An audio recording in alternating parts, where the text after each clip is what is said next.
කෝලිගේ ඔළුව කුඩු වෙන්නම මතීෂ දාපු සුපිරිම පන්දුව මෙන්න. මතීෂ ඒ වෙලාවෙම කෝලිට සොරි කියයි. කෝලිත් හයව ගසමින් පලිය ගනී. ඉන්දීය ප්‍රීමියර් ලීග් තරඟාවලියේ 8 වන තරගය වශයෙන් RCB කණ්ඩායම සහ චෙන්නයි කණ්ඩායම අතර තරගය ඊයේ දිනේදී පැවැත්වුණා. කාසියේ වාසිය දිනාගත් චෙන්නයි කණ්ඩායමේ නායකයා විසින් පළමුව පන්දු යැවීමට තීරණය කළා. එහිදී විරාට් කෝලි පන්දුවට පහර දෙමින් සිටින අවස්ථාවේදී මතීෂය වූ වේගවත් පන්දුවක් විරාට් කෝලිගේ හෙල්මට් එකේ වදින අතර එම මොහොතේදීම මතීෂ විසින් සොරි යනුවෙන් ආමන්ත්‍රණය කරනවා. එම බෝලේ වැදීමෙන් පසු කෝලිට තරහා යන අතර ඊළඟ පන්දුවට 6 පහරක් සහ 4 පහරක් ගසමින් කෝලි යනු වැට්ටෙක් බව ලෝකයටම පෙන්වනු ලබනවා.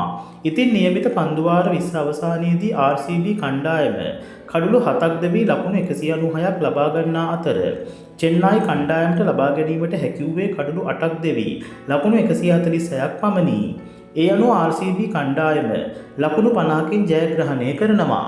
චෙන්නයි කණ්ඩායම එම තරගයෙන් පෙරදුනද චෙන්නයි කණ්ඩායම MS ධෝනිට පසුව වැඩියෙන්ම ආදරය කරන මතීෂ පතිරණ තරගයේ ජයග්‍රහණය කිරීමට දුන් වෑයම වෙනුවෙන් ප්‍රශංසා කර තිබුණා. ඉතින් මතීෂ සහ කෝලි ගැන ඔයාලටත් හිතන දේ කමෙන්ට් එකක් දාගෙන යන්න.